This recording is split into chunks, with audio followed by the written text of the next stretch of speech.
Buenas tardes, Blair. ¿Cómo le va, caballero? ¿Cómo va vos? Bien, bien, aquí andamos, aquí andamos. Venía escuchándolos y justamente eh, me había propuesto hoy, me tomé una pastillita antes de arrancar, para Ah, no decir un vino, bueno. porque quiero tratar de ser todo lo sobrio que se pueda, pero al mismo tiempo no dejar de señalar la enorme gravedad que tiene el llamado caso Astesiano, Marcé, corrupción de la cúpula policial, que es más o menos todo lo mismo, y otras cosas que Leo mencionó en su columna.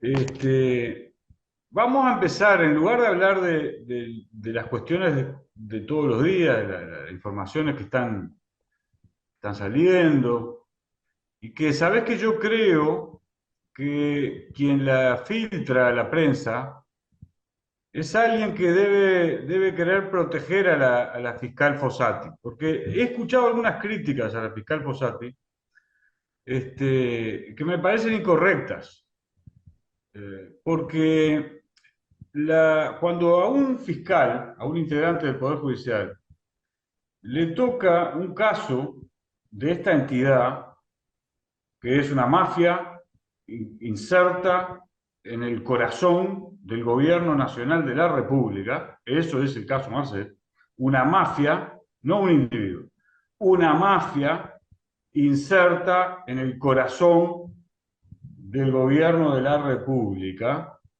Cuando a un fiscal le toca abordar una circunstancia de esas, obviamente está sometida en este caso, a presiones terribles por parte de algunos integrantes de esa mafia. De modo que quienes filtraron la información lo deben haber hecho sin duda para ayudar a la fiscal a protegerla. La opinión pública está informada de lo que está ocurriendo, protege a la fiscal. Después veremos si la fiscal tiene la capacidad de ir hasta el hueso y de encontrar pruebas que le permitan ir hasta el hueso. ¿Para qué? Para extirpar a todos los integrantes de esta mafia de la estructura sistémica del poder ejecutivo y de algunas de esas reparticiones, como el Instituto Policial, del mismo. Es decir, extirpar a esta mafia de la República, porque si no se logra extirpar a esta mafia, ella tiene una enorme capacidad extorsiva sobre gobernantes, a los que puede decir, si vos no haces esto, yo digo esto, y por lo tanto, una enorme capacidad coercitiva, extorsiva, que distorsiona la capacidad del gobierno de ser responsable institucionalmente, nada menos que eso. Adelante, adelante. ¿Vos creés que el gobierno tiene la capacidad de desembarazarse y para ello debería hablar con todos los sectores del gobierno? Es decir, también incluyendo aunque no integre el gobierno el Frente Amplio, todos los sectores políticos. ¿Tendrán la capacidad? Porque la única que yo veo para lograr hacer eso que está diciendo vos es sentarse en una mesa.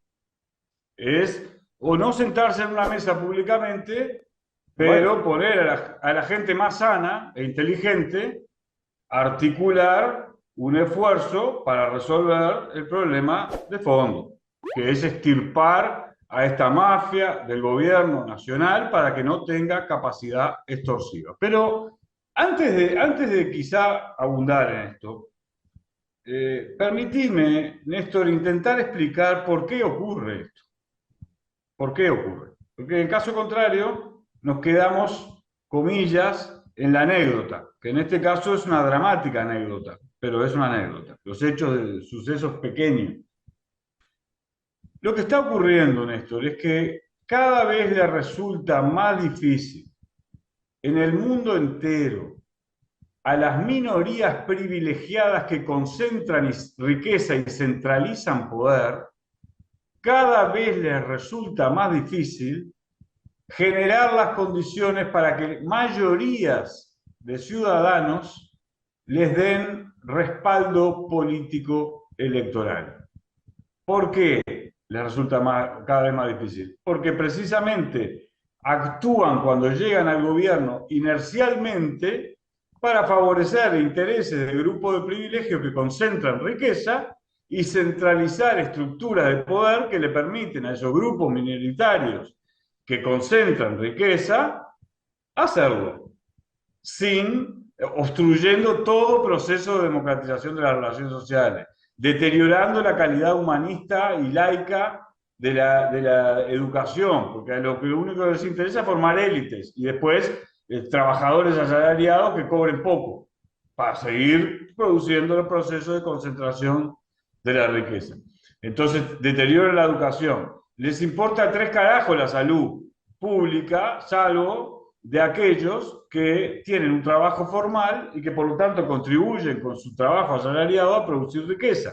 Entonces, para eso tienen un sistema nacional de salud, pero ya no con la misma calidad que aquel que se preocupa estratégicamente del desarrollo de la nación. Entonces busca elevar la calidad de la salud de la población en general y la calidad de la educación de la población en general para dinamizar productivamente a esa sociedad, espiritualmente a esa sociedad, culturalmente a esa sociedad, que así va a ser más democrática, naturalmente. Pero los grupos minoritarios de privilegios son cada vez más antidemocráticos. ¿Por qué? Porque cada vez les cuesta más, dentro de sus estados nacionales, generar las condiciones para reproducir ese proceso de concentración de la riqueza. Cada vez le cuesta más, ahora no importa por qué, porque ese es un tema delicadísimo que tiene que ver con que este mismo proceso que se da en el Estado Nacional se da en el mundo, en el sistema mundo. Entonces aparecen monstruos corporativos, monopolistas internacionales que también buscan concentrar la riqueza y centralizar el poder en aquellos estados nacionales a los que pertenecen y que tienen capacidad de influir decisivamente en los procesos de toma de decisión de la regla de juego del intercambio mundial, del comercio mundial, en la elaboración de la política monetaria. Y para lo cual, además, ¿qué hacen? Estimulan el militarismo, por la misma razón, porque cuando un grupo de poder concentra tanto riqueza y centraliza tanto el poder, aparecen otros que rechazan eso, porque si no van a ser sometidos como esclavos, literalmente, y no van a poder influir en el desarrollo de sus sociedades, es decir, más o menos armónico y estable de sus sociedades, es decir, preservar la capacidad de gobernar. Ese es el problema de fondo, que tiene muchas complejidades, que no se arregla tampoco, que no se interpreta tampoco con enunciados generalistas, sin analizar la especificidad de tal problema, de tal otro problema.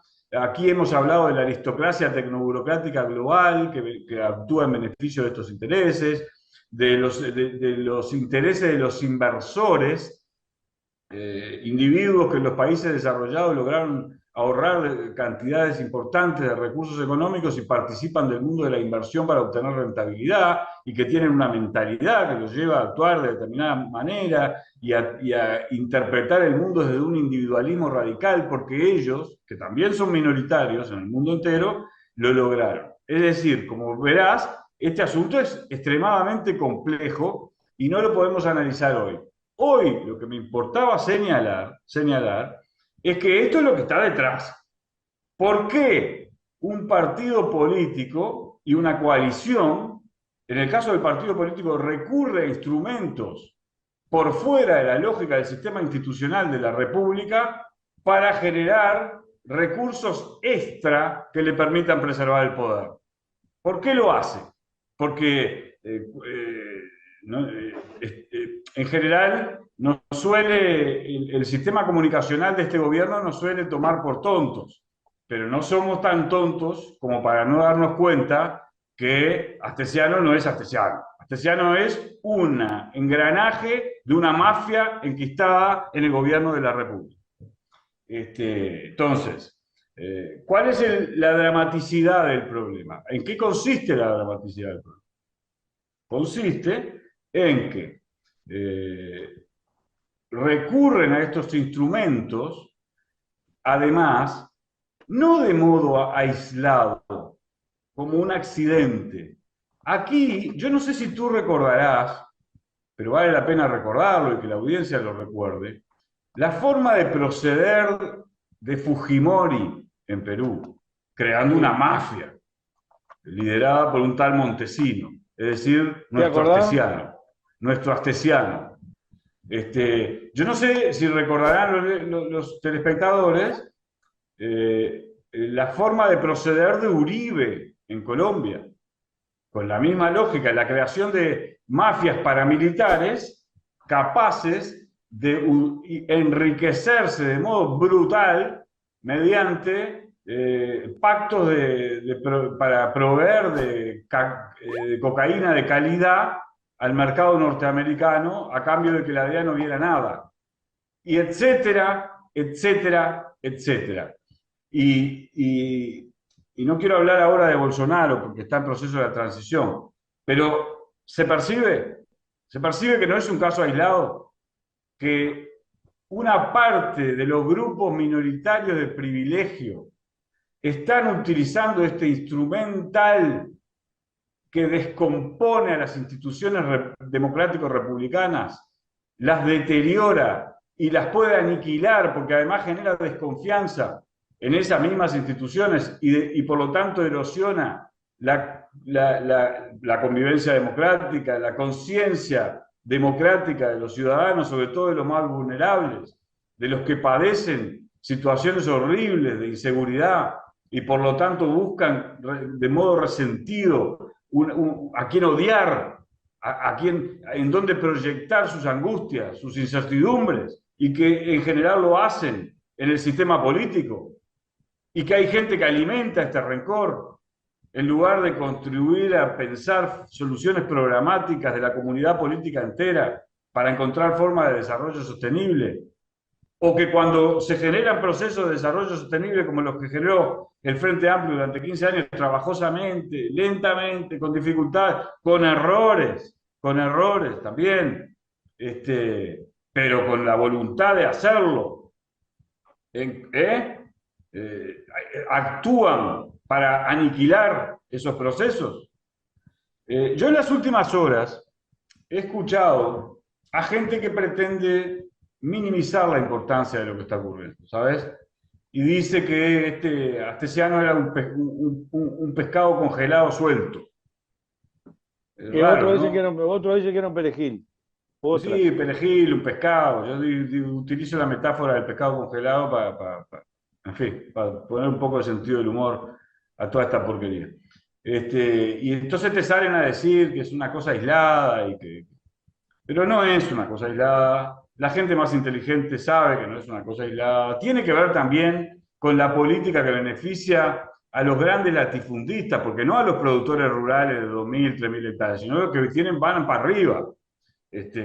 Y algunos grupos que juegan a la especulación financiera es para beneficiar a ellos y perjudicar al mundo industrial del Uruguay, al mundo de los comerciantes innovadores que buscan formas de generar productos nuevos y de satisfacer necesidades y de hacerlo bien y con excelencia. Y por eso tienen políticas monetarias, políticas de toda naturaleza, solo para beneficiar a ese sector.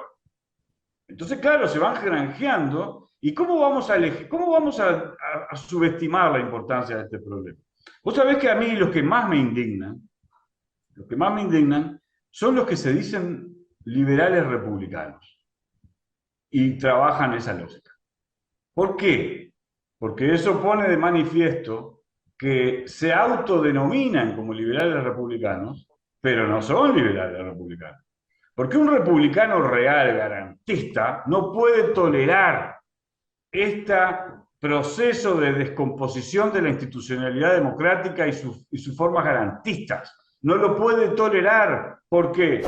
Porque anula la posibilidad de una democraticidad real, política, y a partir de lo político, ensanchar las oportunidades de los ciudadanos. ¿Entendés? No lo puede aceptar. ¿Y por qué lo hace? ¿Por qué lo hacen? Porque hay gente prestigiosa, intelectualmente valiosa, que lo hace. ¿Por qué lo hace? Bueno, lo hace, Néstor, porque todo el mundo ve que la cosa como está no da para más. Que el sistema capitalista de producción, con sus actuales formas militaristas, guerreristas, imperialistas radicales, este, no puede seguir sosteniendo a una élite muy, pero muy minoritaria, muy, pero muy minoritaria, y que es necesario encontrar formas que orienten la acción política hacia la democratización profunda de las relaciones sociales. ¿Cómo hay que hacer eso? Es, es un asunto también serio, que no se arregla con 3 o 4 frasecitas de manual. No, no, no. Como ahora, en este momento de la humanidad, tal y como ella se desenvuelve, con los actores que desenvuelve, con los sujetos que se desenvuelve, con los intereses que están en juego, con las relaciones de poder que están en juego, con las posibilidades de las comunidades políticas que habitan determinado territorio de incidir, de influir, de integrarse a otras comunidades políticas para tener mayor capacidad de influir, toda una serie de asuntos muy, pero muy complejos, muy complejos. Pero es el único camino. Es el único. Entonces se anticipan. Se anticipan. ¿Por qué? Porque, porque digamos, en determinado momento de la historia, el conflicto izquierda-derecha tuvo un carácter muy radical, polarizado, muy radical polarizado. La llamada Guerra Fría, que en casi todo el mundo, el conflicto entre sistemas diferentes o sistemas que usaban al Estado nacional para orientarlo en una dirección u otra de un modo radical de clase. Siempre recuerdo en broma que Marx, que era para mí fue, y creo que será el más importante sabio de la historia de la humanidad, porque los descubrimientos principales que había que hacer sobre cómo evoluciona la sociedad los hizo él, más allá de que algunos rasgos de esos descubrimientos haya que perfeccionarlos con más conocimiento, etcétera, etcétera. Él jugaban con aquella figura dictadura del capital, dictadura del proletariado. Era una figura metafórica para referirse a un fenómeno que es muy delicado y que es con el que comenzamos esta columna, que es el fenómeno de que si gobierna la riqueza, que orientaba a concentrar la riqueza en grupos minoritarios, o gobierna la política de un modo radical. El pueblo, la sociedad, los ciudadanos, los individuos, todos participando en la deliberación y en los procesos de toma de decisiones de modo directo, una democracia radical.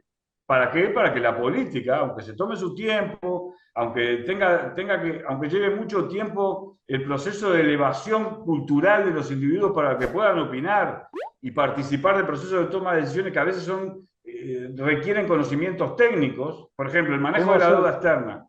cómo No es hacerlo? algo que se pueda hacer sin tener conocimiento, pero tampoco son demasiado inaccesibles esos conocimientos. Claro, lleva tiempo. Ahora, lo que ocurrió en el siglo XX es que la dictadura del capital se convirtió, por el peso de la lucha del movimiento obrero, en unas formas democráticas mucho más avanzadas, por ejemplo, el voto universal, por citar uno, y la democracia radical que habían pensado Marx y Engels para orientar el proceso hacia la democratización de las relaciones sociales, fue tomada por una estructura burocrático-estatal, nacional de países atrasados que terminó incurriendo en prácticas autoritarias. ¿Cómo Entonces, lograr? esa imagen quedó en la memoria de los individuos y todavía influye en los procesos de su toma de decisiones. Todavía es Gerardo, posible jugar en la mente de los individuos con esas figuras del siglo XX. Pero, Gerardo, sí, Néstor. ¿cómo lograr esa profundización de una democracia radical en donde está en juego el propio nombre y a lo que representa la democracia. Exacto. Mirá qué Porque la nueva interesante. democracia que se está discutiendo a nivel mundial. Claro, en todo el mundo, porque todo el mundo ve la crisis de la democracia, todo el mundo ve que está gobernando la riqueza, concentrada en función de sus únicos intereses concentrados y de sus capacidades de centralizar el poder. Entonces todo el mundo lo ve eso. Y todo el mundo sabe que eso lleva inexorablemente a una crisis social universal dramática, porque empeora la calidad de vida de las clases medias, son súper explotados los profesionales técnicos que son influyentes en la producción de valor, por ejemplo, en la nueva Y economía, son qué papel recontra juega, súper explotados como esclavos los trabajadores qué asalariados papel juegan manuales. las redes ahora? ¿Qué papel juegan las redes en ese ampliación del dominio del capital a estrangular? ¿Qué papel juegan? Pero las Porque yo redes puedo pueden decir, vamos a jugar, profundizar las redes, nos sentamos a conversar, hay que hacer una democracia radical, pero tenemos un componente que es que es la que es el aparato de las redes que va más rápido que uno. sí, sí, pero también las redes pueden jugar a favor y en contra. Como todas las tecnologías, depende de los contenidos Claro. con los que se oriente su uso. Pero pará, déjame concluir una idea que es importante, muy importante, muy importante. Estos dramas del siglo XX fueron el resultado del impacto de una aspiración revolucionaria muy profunda que tuvo lugar en lugares, en economías que no estaban preparadas para dar el salto en calidad tecnológico y científico-cultural de gestión político-económica, como para mostrarse como modelos en condiciones de efectivamente ser imitados porque implicaban al mismo tiempo una democratización de las relaciones sociales en todas las esferas, en la esfera de las libertades políticas, en la esfera de la participación en la producción de los bienes y servicios necesarios para el desarrollo de la personalidad humana, etcétera, etcétera, etcétera.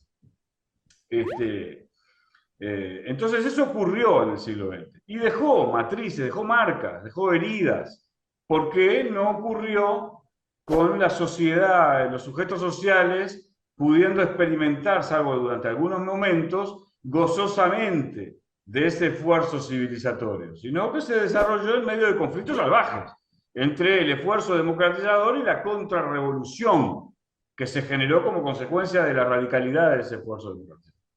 Todo esto, ahora, en pleno siglo XXI, vuelve a estar presente como problema. En otras circunstancias, con otras características de las relaciones de poder, con otros componentes socioeconómicos. Por ejemplo, por citar uno, el más evidente, en Occidente, el sector servicios tuvo un enorme desarrollo y el sector servicios genera un tipo humano más bien individualista o enfocado en la solución de sus propios problemas cotidianos y no aquel momento de la industrialización de un movimiento obrero organizado en la fábrica y desde las fábricas y que les permitía eso tener una enorme capacidad de influir en el desenvolvimiento de la sociedad, de intercambiar opiniones entre ellos, de formarse en ese proceso de lucha y de pensamiento de cómo organizar mejor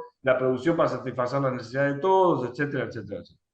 Entonces, eso implica un cambio. Por ejemplo, estoy citando uno, pero hay cientos de cambios. Entre otras cosas, también los efectos de las revoluciones y la presencia de China ahí, que es el resultado de todo ese proceso revolucionario y que ahora cuenta con posibilidades tecnológicas como para experimentar ya no de un modo traumático el esfuerzo democratizador, sino de un modo mucho más armónico, que es lo que intenta hacer. Y eso también provoca reacciones, pero reacciones irracionalistas, no reacciones de, bueno, vamos a ver cómo nosotros, desde lo que logramos en Occidente, mejoramos nuestro desarrollo y pensamos futuro con un criterio humanista universal, ¿entendés?